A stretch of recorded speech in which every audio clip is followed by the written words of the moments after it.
కుటుంబ బలిపీఠము అనే అంశాన్ని ప్రతిరోజు యూకే గాస్పల్ స్ట్రీమింగ్స్ అను మా యూట్యూబ్ ఛానల్ ద్వారా ఆడియో రూపంలో వీక్షిస్తున్న మీ అందరికీ ప్రభు అయిన యేసుక్రీస్తు ప్రశస్తమైన గణనామం పేరిట శుభములు తెలియజేస్తున్నాము. ఇంకనూ వినండి, అనేక కుటుంబాలకు షేర్ చేయండి, దేవుని మెండైన ఆశీర్వాదాలను పొందుకొనండి. దేవుడు మిమ్మలను బహుగా దీవించునుగాక. ఒకడు నీటి మూలముగా ఆత్మ మూలముగా జన్మించడమే కొత్త జన్మయగును. ఒకడు నీటి మూలముగా ఆత్మ మూలముగా జన్మించడమే కొత్త జన్మయగును. అట్టివారు దేవుని రాజ్యములో నుందురు, అట్టివారు దేవుని రాజ్యమును చూతురు. వారే దేవుని రాజ్యమయ్యుందురు, వారే దేవుని రాజ్యమయ్యుందురు. అది దేవుని చిత్తమయ్యున్నది, అది దేవుని వాక్యమయ్యున్నది, అది దేవుని చిత్తమయ్యున్నది, అది నూతన సృష్టి అయ్యున్నది, అది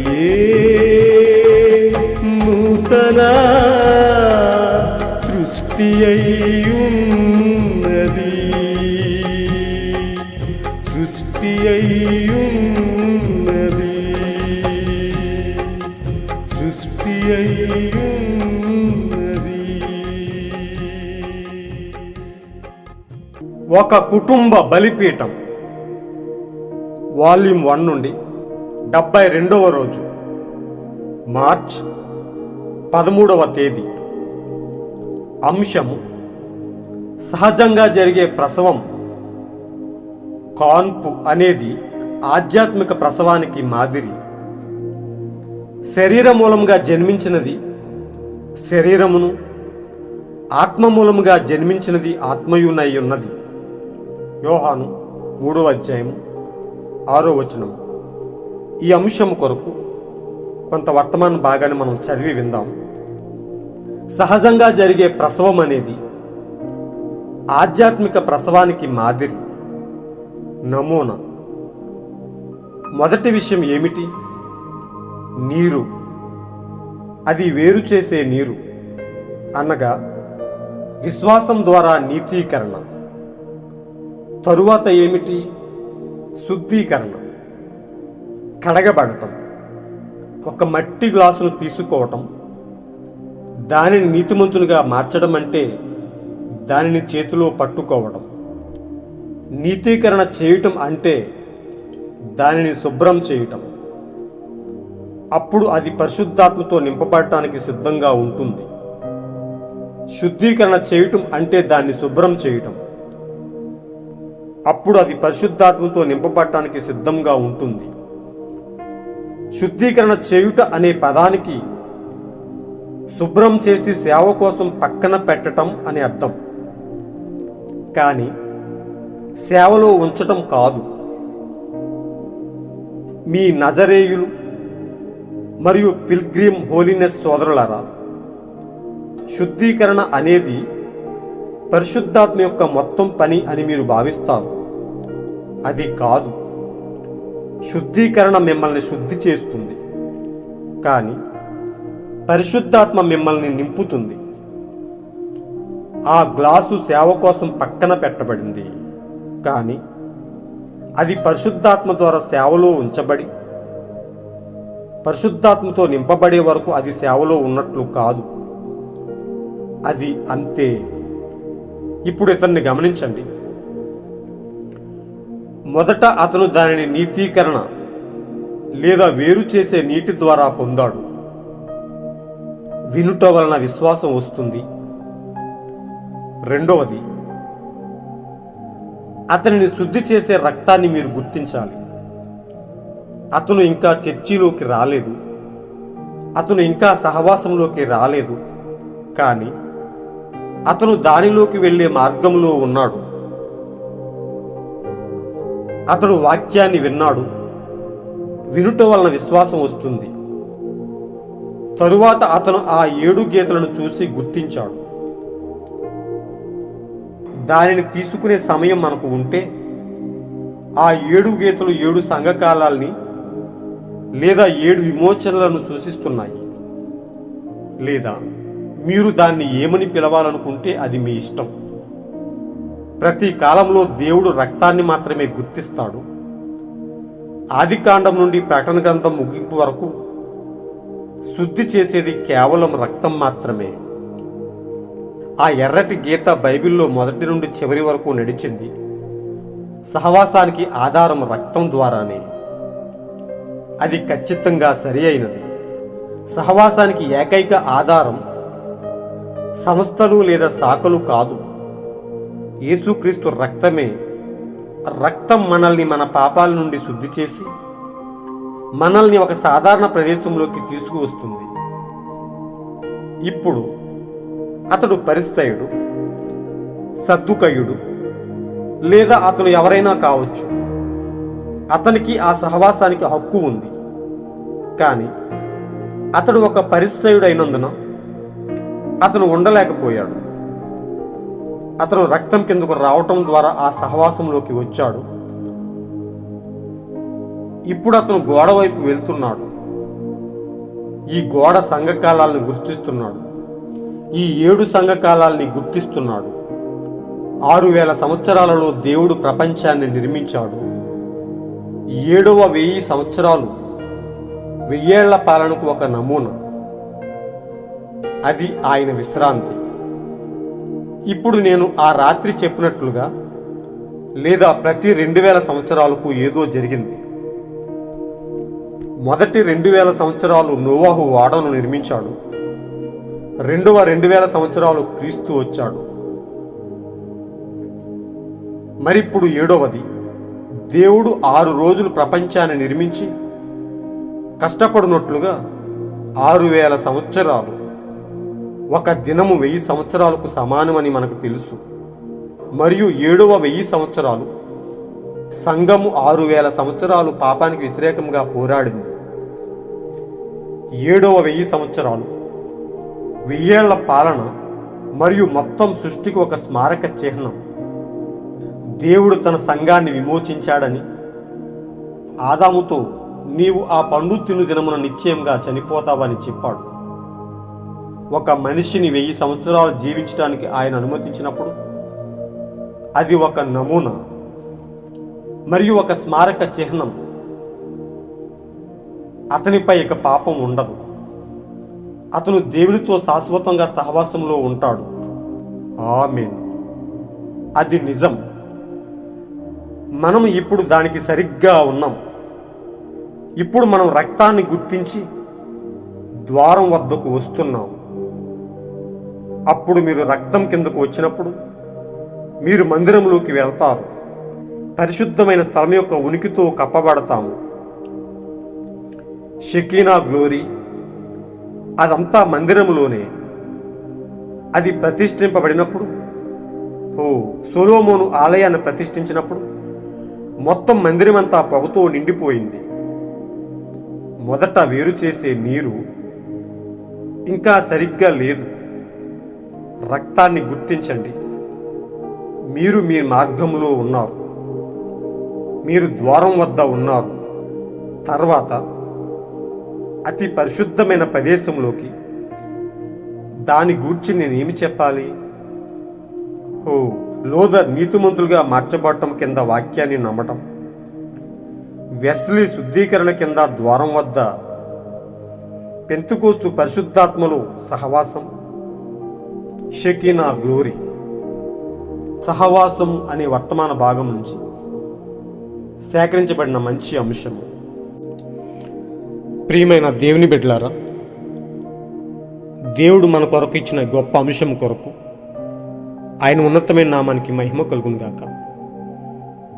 దేవుడు మనలను నీతీకరణ ద్వారా, శుద్ధీకరణ ద్వారా మనలను ఆయన రాజ్యానికి సిద్ధపరిచి, ఆయన రక్తం ద్వారా మనల్ని శుద్ధి చేసి, ఆయన ఉన్నతమైన సహవాసంలోనికి మనల్ని చేర్చి,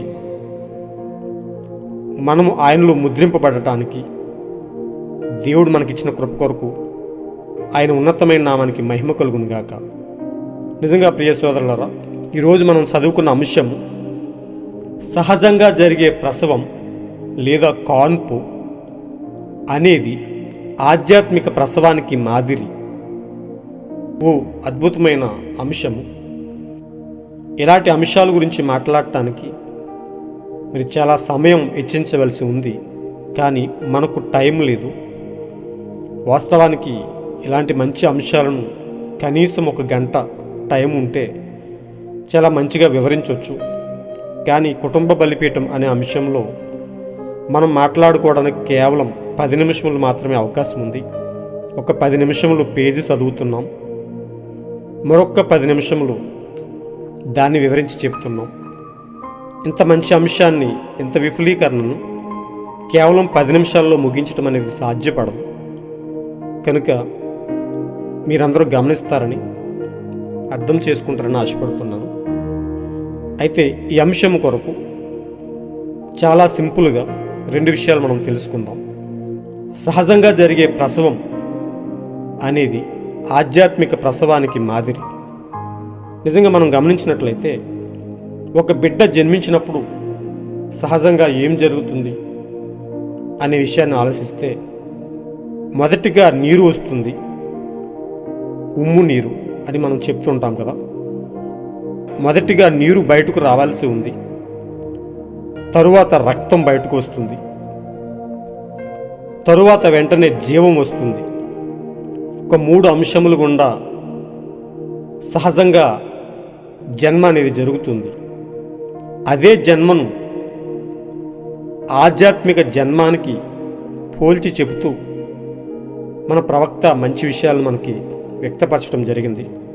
నిజంగా ఒక మనిషిని దేవుడు తనలోకి చేర్చుకోవడానికి సహజంగా ప్రసవం జరిగినట్టే ఒక మనిషిని 3 అంశాలు గుండా దేవుడు తనలోకి చేర్చుకుంటూ ఉన్నాడు.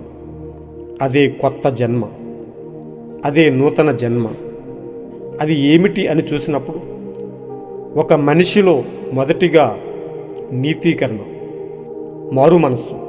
అప్పటి వరకు పాపంలో జీవించిన ఒక వ్యక్తి ఏదో ఒక రోజు ఇక నుంచి నేను ఏ పాపము చేయకూడదు, దేవుని కొరకు మంచిగా జీవించాలి అని ఆలోచన పెట్టుకోవటం అనేది నీతీకరణ అని చెప్పుకోవచ్చు. తనలో కలిగిన మారు మనస్సు, దానినే నీతీకరణగా మనం చెప్పుకోవచ్చు. నీతీకరణే సరిపోదు కానీ తనలో శుద్ధీకరణ జరగాల్సి ఉంది.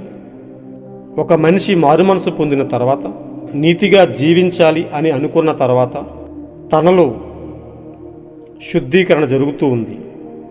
అది ఎలా జరుగుతుంది? వినుట వలన విశ్వాసం కలుగుతుందని వాక్యం చెప్తున్నట్టుగా వినుట వలన విశ్వాసం కలుగుతుంది. ఆ విశ్వాసం ద్వారా వినుట వలన దినదినము ఆ మనిషి స్వభావం మార్చబడుతూ తనలో ఉన్న పాపాన్ని శుద్ధి చేస్తూ తనలో పరిశుద్ధాత్మ నింపుదలకు అతడు సిద్ధపడుతున్నట్టుగా మనం చూస్తూ ఉంటాం. శుద్ధీకరణ అనేది తనలో ఉన్న ప్రతి మలినాన్ని, పాపాన్ని తీసివేస్తూ పరిశుద్ధాత్ముడు ఆ వ్యక్తిలో జీవించడానికి సరైన వాతావరణాన్ని ఏర్పాటు చేయుచున్నట్టుగా మనం చూస్తూ ఉన్నాం.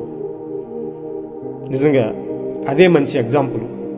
ఇక్కడ ప్రవక్త చెప్తున్నాడు, ఒక గ్లాసు మట్టిలో పడిపోయినప్పుడు ఆ గ్లాసును కడగాలనే మంచి ఉద్దేశంతో మట్టి నుంచి తీయటమే నీతీకరణ.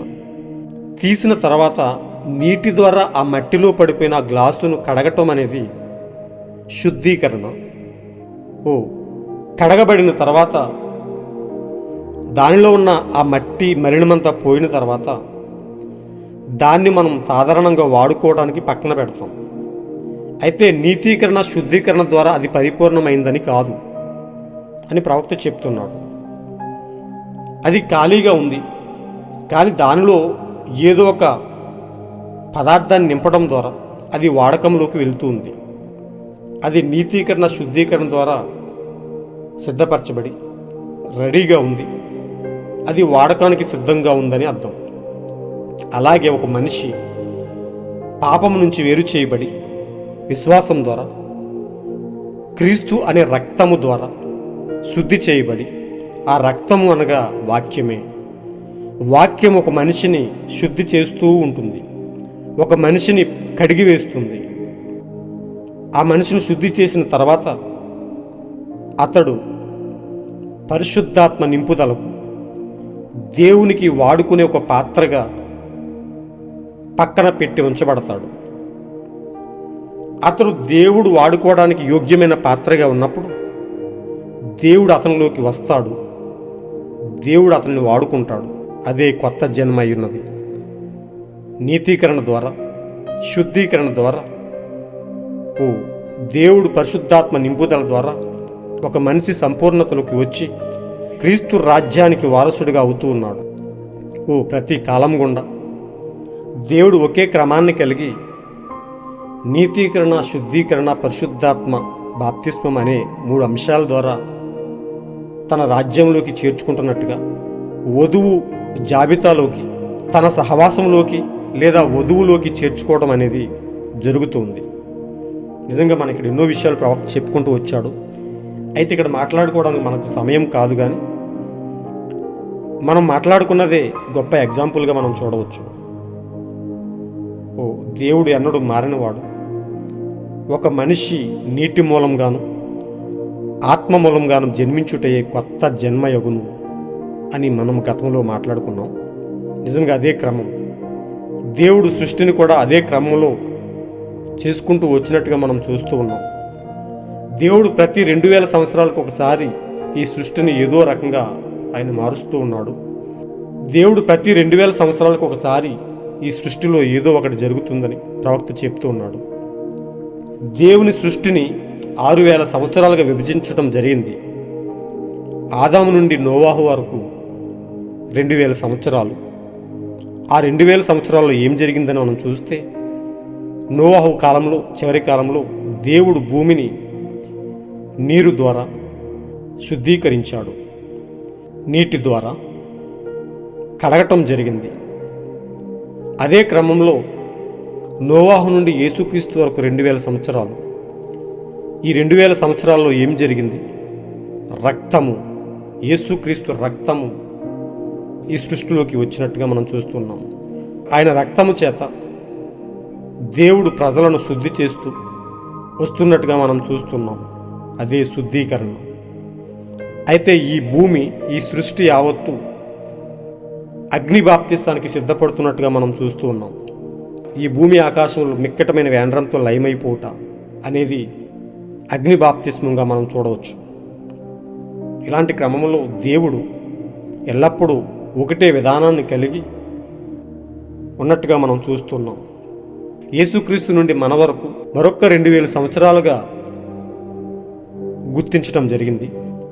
ఈ 2000 సంవత్సరాలు దేవుడు తన సంఘాన్ని 6 సంఘకాలాల గుండా దాన్ని శుద్ధీకరించుకుంటూ వస్తున్నాడు.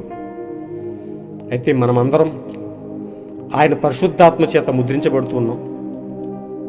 ఈ 2000 సంవత్సరాలుగా 6 సంఘకాలాల గుండా దేవుడు తన సంఘాన్ని, శుద్ధీకరింపబడిన తన సంఘాన్ని, శుద్ధీకరించబడిన తన ప్రజలను ఆయన పరిశుద్ధాత్మ చేత ముద్రిస్తూ వస్తున్నాడు. నీతీకరణ, ఆయన రక్తం ద్వారా శుద్ధీకరణ. ఆ రక్తము అనగా వాక్యమే. వాక్యము ద్వారా తన ప్రజలను శుద్ధి చేసుకుంటూ వచ్చి, ఆయన రక్తము ఆయన వాక్యంలోనే ఉన్నది. ఆ వాక్యం ద్వారా పూర్తిగా కడగబడిన వ్యక్తిలో ఆయన పరిశుద్ధాత్మను నింపి ఆయన ముద్రిస్తూ ఉన్నాడు. నిజంగా ప్రియ సోదరులారా, ఒక్కసారి పరిశుద్ధాత్మ మనలోకి వచ్చి మనలను ముద్రించినట్లయితే ఇంకా మనల్ని ఎవరూ ఏమీ చేయలేరు. సాతానుడు మనల్ని కదపలేడు. ఆయన చివరి వరకు ఆయన మనల్ని ముద్రిస్తూ ఉన్నాడు. ఆయన పరిశుద్ధాత్మ మనలో నింపుదల జరిగినప్పుడు మనము ఆయనలో ముద్రించబడుతూ ఉన్నాము. ఎత్తబాటు వరకు కూడా మనలను ఏదీ కూడా కదపలేదని వాక్యం చెబుతుంది. కానీ ఆయనలో మనం ముద్రింపబడాలి అంటే ఆయన రక్తము చేత కడగబడాలి. ప్రతి కాలంలో కూడా ఇక ప్రవక్త అదే చెప్తున్నాడు. ప్రతి కాలంలో దేవుడు తన రక్తాన్ని మాత్రమే గుర్తిస్తాడు. ఆదికాండం నుండి ప్రకటన గ్రంథం ముగింపు వరకు శుద్ధి చేసేది కేవలం రక్తం మాత్రమే. ఆయన రక్తము అనగా ఆ వాక్యమే. ఆ వాక్యము చేత ఆది కాలం నుంచి కూడా ఇప్పటి వరకు దేవుడు శుద్ధి చేసుకుంటూ వచ్చి శుద్ధి అయిన తన ప్రజలను తన పరిశుద్ధాత్మ చేత ముద్రిస్తూ ఉన్నాడు. దీని యొక్క భావం అదే అయి ఉన్నది. సహజంగా జరిగే ఒక ప్రసవం ఆధ్యాత్మిక ప్రసవానికి మాదిరి. సహజంగా ఒక బిడ్డ పుట్టేటప్పుడు నీరు, రక్తము, జీవం ఎలా వచ్చిందో ఆధ్యాత్మిక ప్రసవం కూడా సేమ్ అదే అయ్యున్నది. విశ్వాసం ద్వారా నీతీకరించబడటం, ఆయన రక్తము చేత శుద్ధీకరించబడటం, చివరిగా ఆయన యొక్క జీవాన్ని మనలో పొందుకొని అనగా పరిశుద్ధాత్మను మనలో పొందుకొని ఆయనలో ముద్రింపబడటం. రెండు ఒకే విధానమై ఉన్నాయి. నిజంగా ప్రియ సోదరులారా, మనము ఎల్లప్పుడూ ఆయనలో శుద్ధి చేయబడుతూ వాక్యం చేత కడగబడుతూ మనం పరిశుద్ధులుగా తీర్చిదిద్దబడి ఆయన మనలో నివాసం చేయులాగున, ఆ పరిశుద్ధాత్మ మనలో నింపుదల జరుగులాగున మనలను మనం పూర్తిగా ఆయనకు సమర్పించుకుందాం. ఆయన జీవము చేత, ఆయన పరిశుద్ధాత్మ చేత మనం ముద్రింపబడదాం. ఎత్తబాటు వరకు కూడా స్థిరంగా ఉందాం. అలాంటి గొప్ప కృపను దేవుడు మనకు ఎల్లప్పుడూ ఉంచునుగాక. God bless you all. ఈరోజు మీరు చదవలసిన అనుదిన వాక్యపట్నము ద్వితీయోపదేశకాండం 19, 20, 21 అధ్యాయములు. మీరు విన్న ఈ అంశంలోని ఏదైనా తెలుసుకోవాల్సిన సందేహాలు ఉంటే మాకు కామెంట్ రూపంలో తెలియపరచండి. మీరు విన్న ఈ అంశాన్ని అనేక మందికి షేర్ చేయండి. దేవుని సత్యాన్ని అనేక మందికి పంచండి. అనేక మంది ఆయనలో జన్మించులాగున మీరు కూడా సత్యాన్ని పంచి దేవుని సువార్తను అందించండి. దేవుడు మిమ్మలను బహుగా దీవించునుగాక. God bless.